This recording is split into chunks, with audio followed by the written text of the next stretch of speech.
Hello everybody and welcome to another episode of Jacob's Garage. In this episode it is part 2 of the installation of the Provent and catch can system and the pre-line fuel filter and water separator. This is my new camera. Unfortunately the video that you're about to see is shot on my phone, my old phone. And unfortunately I don't think that the audio quality is going to be very good, but I hope you enjoy the video anyway, because most of the videos from now on will be shot on this camera here, and it's going to be much better quality. And just a quick warning about the video you're about to watch. I look different, and also I couldn't really capture everything with wiring and whatnot, mainly because the old setup was really bulky and was hard to get into weird places to explain how I was doing some of the wiring and routing, but hopefully it'll give you a general idea and help you out with your installations. So, without further ado, here's the video. Start off by running the main harness from the bottom of the sensor through the firewall, and the easiest way to start doing that is if we have a look at the glove box here. You probably won't see it because I don't have a light, but if you reach your hand up on the right hand side and you feel all the way along to the back of the glove box, you'll feel a little string attached to a plastic clip. That's mainly on Raptors and maybe Wild Tracks and stuff. I don't know if they have them on XLTs, but it's the soft open function. And once I pull this out, I'll show you how it works, but basically you just push across and it should just pop out. There we go.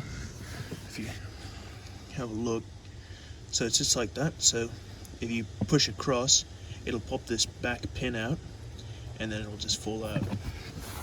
Then we can open up this glove box here, push in the two side tabs, and it'll be able to drop down. And then all we do is we push these plastic things across to the center, move those, and then just pull that glove box out. So now if we look here, you see the harness. If you follow that to the firewall, that's where you can pull all your wires out of. Let's get this to focus. It's a bit dark, but I'll show you in a second. So that's the soft open clip there with the string, and basically that's where it attaches to. So all you have to do is get it on the back there, push across, and that'll pop out of that little pin, and then you can release it. Now if we come back to the front, all I'm going to do is take this end of the main harness that plugs into the sensor for the water sensor. I'm going to take it to the grommet down the back here. If we can see it, probably not, because I don't have a flashlight. We're gonna feed it back through there. If you have a look at the instructions that it comes with, it shows you where the grommet is. We're gonna make a hole, or use an existing hole from all the other wires that I have in there, push it through, and then we'll just leave the plug, this main plug here, sitting close to this left side, and then we'll continue with the rest of the install.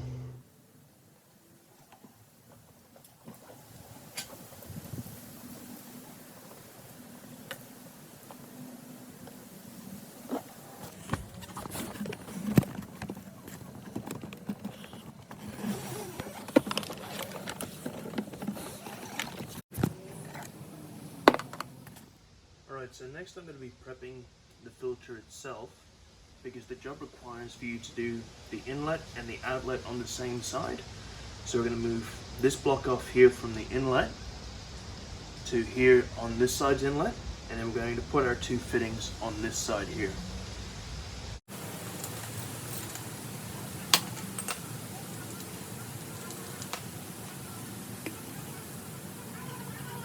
These do use aluminium crush washers.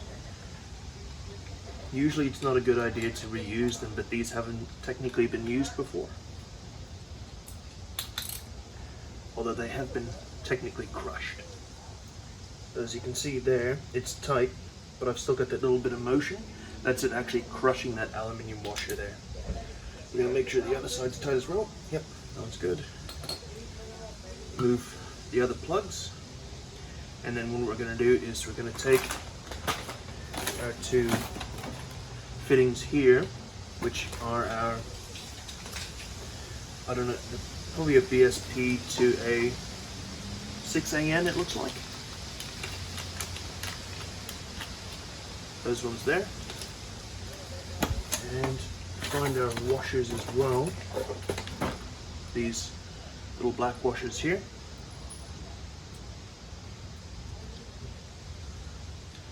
Sandwich it on. It is best to use a aluminium spanner or shifter if you've got one.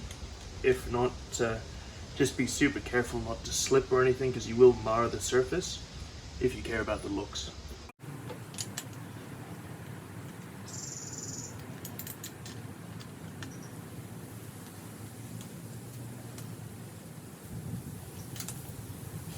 Now keep in mind that the diesel that's going through here isn't at that high a pressure. It's probably only like lift pump pressure or vacuum. I think these ones are lift pumped style, because it's only after the outlet point does it actually get under its compression for the common rail itself. So make sure it's just good enough to seal. Make sure you feel that aluminium crush washer actually crushing, because you'll feel it tight, and then you'll feel almost like it's going to strip, and you go until it's a nice locked in position. So now that we've got those fitted, we can put these push lock fittings on. Don't know if it's really necessary just yet, because you can do it on the vehicle because it'll make it easier to tighten, but I'm pretty confident with how tight I've got those ones. If you're not confident, put this on the vehicle first and then make sure that those two are tight.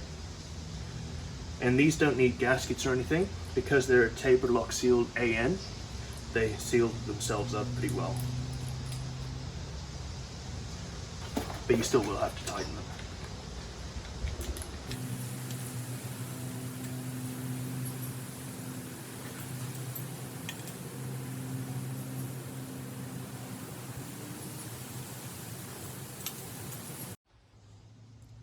Alright, so what you'll need to do is you'll remove this hose here, which is the inlet. Pretty sure it's the inlet for the factory fuel filter. So what you need to do is pop these two sides, which is quite difficult, and pull it up. That'll release the top clamp, and then you need to push down on that bottom one, and then it slides out like that.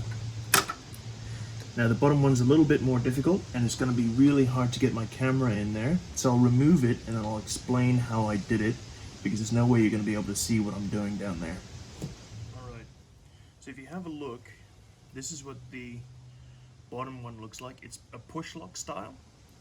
So basically what that means is once the hose is pushed on, the force of the barb itself holds it in place, and this is a hard plastic. So what you need to do is take a very sharp blade, and basically you just slice that open and then it pops straight off. Very easy, just use a sharp blade and make sure you're cutting the right hose. So follow along from that piece all the way down until you get to the correct feed hose. Now what we're going to do is we're going to cut this piece off here. I don't know if you can see it, my hands are probably in the way. Is we're going to slice down there so we can get this fitting off, and then we're going to attach that to our outlet hose of our pre-filter. Now, fair warning, you will get diesel on you during this job, so I hope you don't mind the smell. Also, it's probably best that you have something like Fast Orange or Crazy Soap or something like that, just to get the smell out of your skin, otherwise you'll have it for days.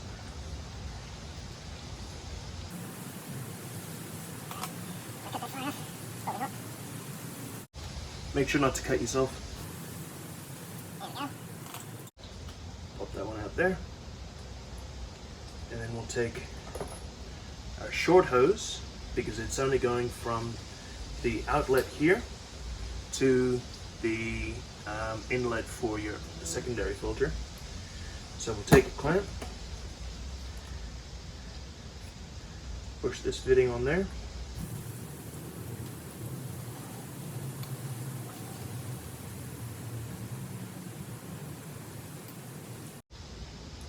take a flat screwdriver, and we'll do that one out.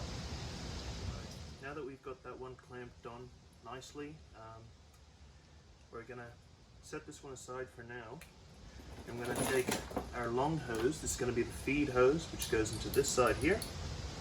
You can see that, the one that'll be closest to the bracket. You can always check because on them it looks like the back of an arrow going in, and there's an arrow pointing out. That's the best way to figure out which one is which. So we're going to go back in there, chuck this onto that pipe we just cut this side off of, and then we're going to clamp it on and have it sitting there ready for when we bolt this on. It does in the instructions say to bolt this on first, but I think that'll just get in the way of you trying to do this up here.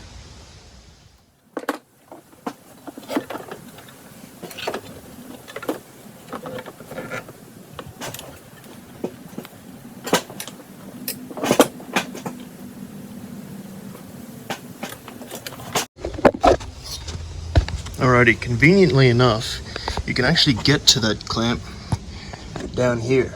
So if you see that silver clamp right in the middle there, so that's the inlet hose. So you can actually access it from the wheel well, which makes it 1,000 times easier than trying to go from the top. Alright, now we're going to throw that filter on and then slide the hoses on, because like I said, on the filter is push lock hoses, so you don't need to use clamps. Well, technically you don't need to use clamps, but you still can if you really want to.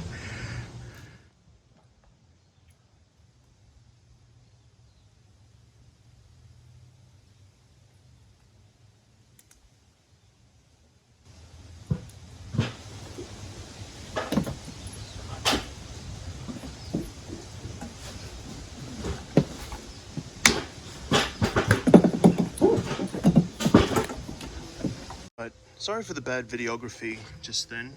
I mean, my head was covering most of it. But as you can see, we've got that bolted up nicely there. We've got our push lock fittings all hooked up. We had to cut the feed one a little short because it was a bit long and it was starting to kink, and you want to make sure that the hoses never kink.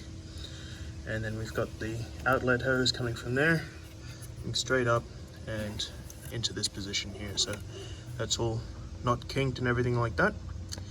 Now, some of you who know diesels and stuff like that think that you need to prime them. You do with old school injected motors, but with common rail you can usually just turn the car over a few times and it will prime the fuel system and eventually kick over. But what you can do if you have a partner is just crack open this top bleed screw here, crack that one open, get them to prime the fuel system, and then you'll see air and fuel start to come out of there. Once it's mostly fuel, you can tighten it back up, crank the car over, and she should start. She could start a little rough, but it's nothing to really worry about with these modern diesels. They will clear themselves out and run like normal. Now the next step, as you can see, all the diesel that sprays out when you do crack that top bleed nipple to get all the air out. She does a bit of a squirt, so you can use a bit of degreaser to clean all that off and then lightly hose it down. Should be all good. But so that's the mechanical side of the installing that fuel filter. Now all we have to do is finish the wiring, which is actually pretty straightforward. They have a very good wiring kit and give you all the fuse tap pins and tell you where to do it. So we'll get cracking on that. Alright, it's going to be pretty hard to film the wiring of this, but first thing I'm going to do is I'm going to take that wire I fed through the firewall there. I'm going to secure it to these lines here. Don't worry too much about this stuff. That's all going to get cleaned up when I finally get a proper UHF. And I'm going to, probably can't see, but I'm going to feed it through the back here and pull it out the other side under the steering column and then to the fuse panel. Right, so now that we look at the fuse panel, let's pull this out. Mine always likes to leave one of the clips in there, so I can't forget to put that back on there. Oop.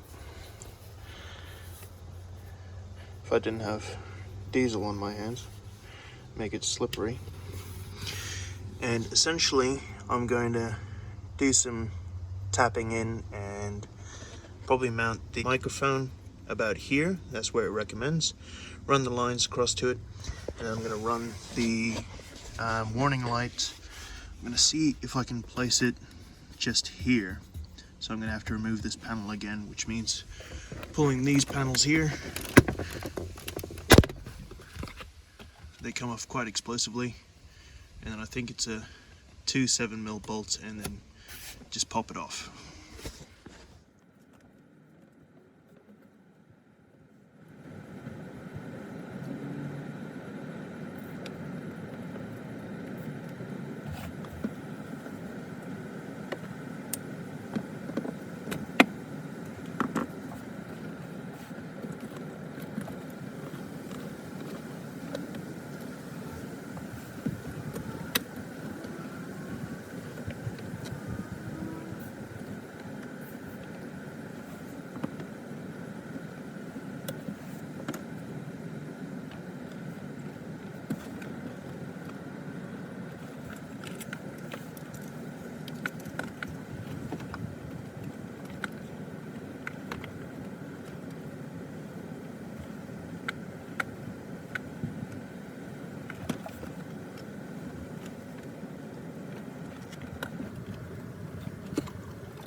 Alright, yet again guys, I probably left you guys hanging a little bit there. Unfortunately, my phone went flat as per usual, because apparently filming in well, 1080p or more, it tends to go flat pretty quickly. But as you can see, I've got my little indicator light, if it'll focus, mounted up right there. So basically you just drill an 8mm hole, put the sticker over the top, unscrew the back, feed the wire through, screw the locking nut in the back, and then run the wire across. I ran the wire under the steering wheel column there, over to here. Now if I can shine some light on the situation, don't worry about that thing there, that's my Blackmagic Pro from my dash cam system. But up here, oh man, I really need some light. Give me a second. That's better. So up here, the instructions say the one to the right of this, but it's a blank spot, and it's not this one below because that's a constant power, and this one's the one of the only accessories. So you tap into that one there. I've got quite a few things tapped into that, so don't worry too much about it. And then I've zip tied the control box there, plugged everything in, and then neatened up the wires as much as possible. It's not the best, but with the amount of wiring I do in this car, I have to do multiple changes, so that doesn't bother me too much. And besides that, if I put my cover back on, Bob's your uncle. You don't see any of the boxes, everything clears. I've got my warning light, warning microphone, stick that back up there, and that's the installation complete. Well, that's the end of another video of Jacob's Garage. Thank you so much for watching. If you enjoyed or found it informative, give the video a like, and consider subscribing, because every subscription helps get the channel out there, helps with views, and helps people find my videos and get the confidence to work on their own cars. So, thank you guys so much for watching, and I'll see you in the next video.